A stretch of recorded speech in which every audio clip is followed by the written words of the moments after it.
do a few things here, so I'm just going to keep doing them. I'm going to go to track mix. I want to go in here. I want to look for a delay. I'll use a sync delay. Make sure it's analog.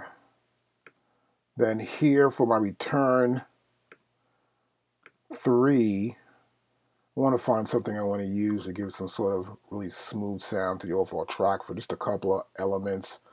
Not too sure of what I want to use it on, but I think I'm going to try maybe this sync flanger and return 4. Let's go to return 4.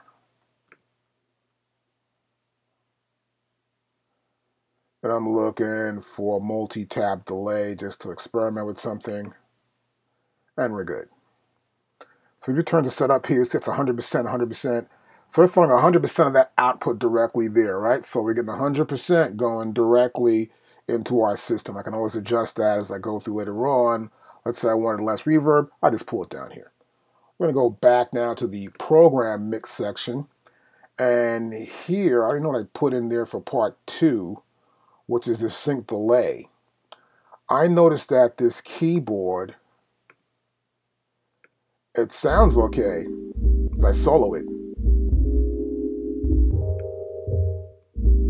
But there's no real sort of reverb on it. And this little reverb here, this small verb, I think it's a waste of time, right? It eats too much power up, really. So I'm going to get rid of these small verbs first of all.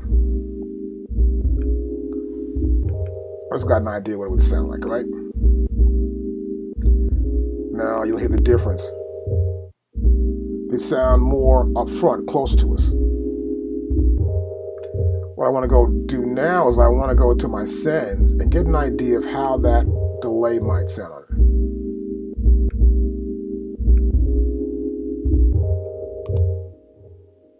See, it's still delaying. Let's hear it again. Now that I like that a lot.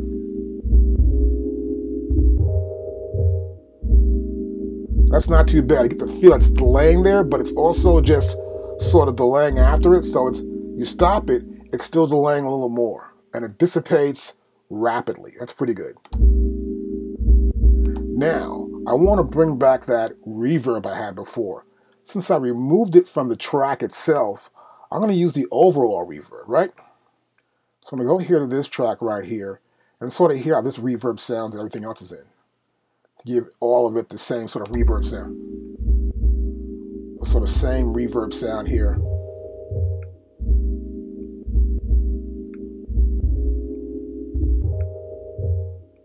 Now here with the track, now I want to hear with the track, get an idea what's going on.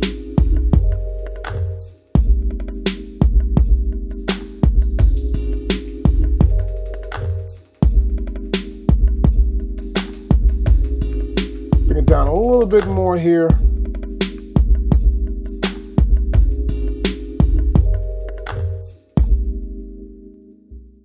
Now I'm in here changing this one return here. I think I'm going to use this distortion amp better. We hear it punch, adds more punch. Let me pull this off, you'll see the difference. It's in the background, but there's no punch to those sounds. They don't sound like they're really bongos. Now they do. I got more definition of the sound, right? So I'm just going back here to my mix here. There we go. And back here again, I'm going to bring this down a little more. It's too loud now, way too loud, right? Okay, good. And then now, I can sort of bring them down more.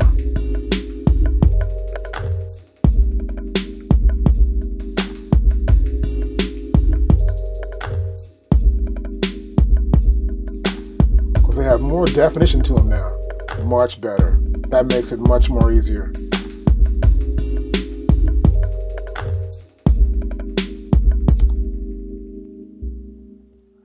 Now, to get back around, I can always use my Command 4 and go back here to my track mixer, right? So we've got that. We've added a little delay. And then you have more delay right here. It's like a multiple delay. And I don't think I need to even use that. So I'm going to go back in here, though. I may want to add some overall compression to the drums. I already have compression on the kick and snare, but I want to make sure the kick, the snare, and other elements that are in the percussion area can somewhat dominate the track when I need to have them dominate in the mix, just to get an idea before I really go into a really big system or something, or just to give you a flavor so you know what's going on. So I'll pull up a master compressor right here in my return, and I'm going to go right back here to the program mix, and I'm going to make sure that the elements that are drums or percussion will be able to have their own separate compression, all right? Got this nice booming kick right here, and that's going to be 4. So I'm going to pretty much go with maybe 44% to 45 for each one of these here, and set them up so I can get these elements, all part of the mix here, to have even more punch. So I can control them from that one side over there with more compression and give them that feel I want to have. Let's go to here and turn this up a little bit more and play it back. Oh, you can hear it already. A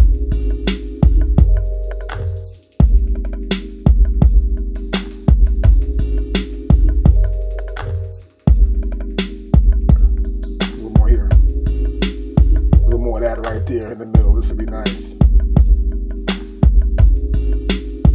A little more compression here also.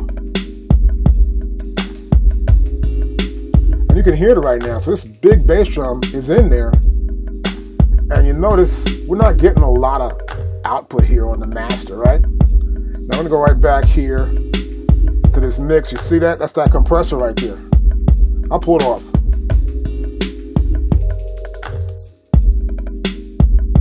And you can hear it. We go right back up to here, and I can even pump the output out. Watch this.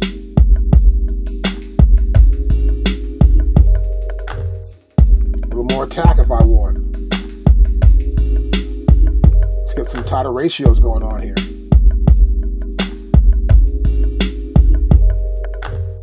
Turn it off. You hear the difference. Turn it back on. Turn it off. On. Maybe 84% is good. Sounds good to me. Go back right here to my program mix.